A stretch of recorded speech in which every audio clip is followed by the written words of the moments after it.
अस्सलाम वालेकुम जी, welcome to another vlog. उम्मीद करती हूँ आप सब ठीक होंगे और खुश होंगे। खुदा आप सबको अपने घर में खुश और आबाद रखे और आपको अपनी फैमिली के साथ ढेरों खुशियाँ देखना नसीब करे। आपने कहना हमें क्या दिखा रही है जनाब। यहाँ पे चल रही है एसी की क्लीनिंग। हमारे एसी ने जो है ना वो हमें धोखा दे दिया था पिछली रात को। हम लोगों ने कहा कि चलो गर्मी काफ़ी ज़्यादा जो है ना वो हो गई है, तो चलो आज एसी ऑन कर लेते हैं। जब हमने एसी ऑन किया ना तो एसी कूलिंग नहीं कर रहा था। अब कुरम को ये था कि शायद इसकी गैस लीक हो गई है या कुछ ना कुछ तो ज़्यादा इशू है। कुरम ने कितनी दफ़ा उसको ऑन ऑफ किया लेकिन वो कूलिंग नहीं था कर रहा। फिर मैंने तंग आके कुरम को कहा कुरम इसे बंद करते, जब वो कूलिंग नहीं दे रहा था, अब बार बार इसको ऑन ऑफ क्यों कर रहे हैं। खैर फिर नेक्स्ट डे जो है ना जनाब हमें बुलाना पड़ गया। फिर जो है ना वो, क्योंकि गर्मी इतनी ज़्यादा है ना कि अब आप बोले ना बंदा कि यार थोड़ा सा बर्दाश्त हो जाए, नहीं सुकून नहीं होता यार, इतनी गर्मी हो गई है। तो फिर बस एसी के लिए अंकल को कॉल करके बुलवा लिया था कि आके जो है ना वो देखे चेक करे इसको क्या मसला है। खैर जनाब वो फिर मसला यही था, गैस वैस लीक थी और वो जो है ना वो फिर इसको उतार के जो है ना एसी को ले गए थे। तो जब तक ये ठीक नहीं था हो जाना तब तक सुकून तो आना नहीं था। और जारिया तो पिछले कोई 2-3 दिन से इतना पीछे पड़ी हुई थी कि एसी चलाओ एसी चलाओ एसी चलाओ। मैंने कहा जब मौसम थोड़ा ज़्यादा गर्मी वाला, हम लोग भी ना खैर एंड टाइम पे चलाते हैं ज़्यादा ना, मेरा वो रोला होता है, मैं जल्दी चलाने नहीं देती। मुझे था कि जब बर्दाश्त ख़त्म हो जाएगी ना फिर हम चलाएंगे।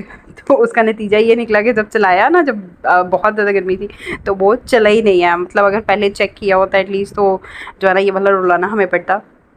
खैर जनाब इसकी सर्विस जो है ना वो तो शुक्र है कि एक ही दिन में हो गई थी। हमें था कि मज़ीद जो है ना वो टाइम ना लगे, तो अल्लाह का शुक्र है कि जो है ना सर्विस वाला काम हो गया था। क्योंकि भाई बर्दाश्त ख़त्म हो गई हुई है, गर्मी नहीं बर्दाश्त होती, इतनी गर्मी है इतनी गर्मी है।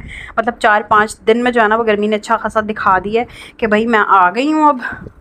मेरे आंटी मामू के लिए तो बना हुआ है यहाँ पे टिंडी चिकन जो है ना वो बनाया हुआ हांडी के अंदर। और यहाँ पे बस गरम के लिए मैं बना रही थी खाना। उन्होंने बॉयल चावल और चिकन ही खाने थे। और बस यहाँ पे खाना भी तकरीबन रेडी हो गया था और एसी वाला काम भी शुक्र है ख़त्म हो गया था। फिर बैठ के हम सब ने जो है ना वो खाना जो है वो खाया था। और फिर बच्चों की ज़िद थी कि हमें बाहर लेके जाएं। और बस फिर हम जनाब बच्चों को ले आए थे बाहर, क्योंकि काफ़ी दिन से बच्चे बाहर नहीं थे गए, तो उनको था कि बस हमें जो है ना वो बाहर लेके जाओ और कुछ खिलाओ। तो फिर ये है कि जारिया ज़िद कह रही थी बर्गर खाने की, हालांकि इन्होंने खाना खाया हुआ था, बस ऐसे ही जो है ना वो इनकी ज़िद थी कि हमें बर्गर खाना है। अरीशा कही थी मुझे फ्राइज़ खाने हैं। तो इस वजह से हमने कहा चलो काफ़ी दिन हो गए नहीं आए, तो अभी जो है ना वो बच्चों को ले जाते हैं। तो बस हम लोग गाड़ी में बैठे रहते, फिर हमने जो है ना वो बच्चों को गाड़ी में ला के दे दिया था। और यार पहले तो ये था कि मौसम काफ़ी देर अच्छा रहा है और अब तो गर्मी ऐसी पड़ी है कि गर्मी जो है ना वो बढ़ती जा रही है बढ़ती जा रही है। मतलब एकदम इतनी ज़्यादा गर्मी पड़ने लग गई है कि उफ जो है ना वो फूकें निकल जाती हैं कसम से। इतना बुरा हाल हो रहा है गर्मी से। और आगे जो है वो 3 महीने गर्मी खूब टका के पड़नी है।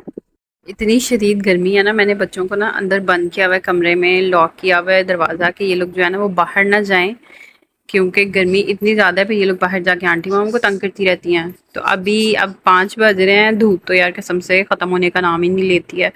अब अरीशे, अब इनको है कि बस किसी तरीके दरवाज़ा खोलो तुम कमरे का, और कमरे का दरवाज़ा खोलने की देर है, ऐसे पागलों की तरह उन्होंने यहाँ से भाग के बाहर जाना है ना, कि जैसे पता नहीं कौन से जंगल से आज़ाद हुए हैं। तंग ना करना। सीधा आंटी मामू के रूम में गई हैं। बच्चों को तो होता है कि बस हमें अंदर बंद किया है तो क्यों किया है,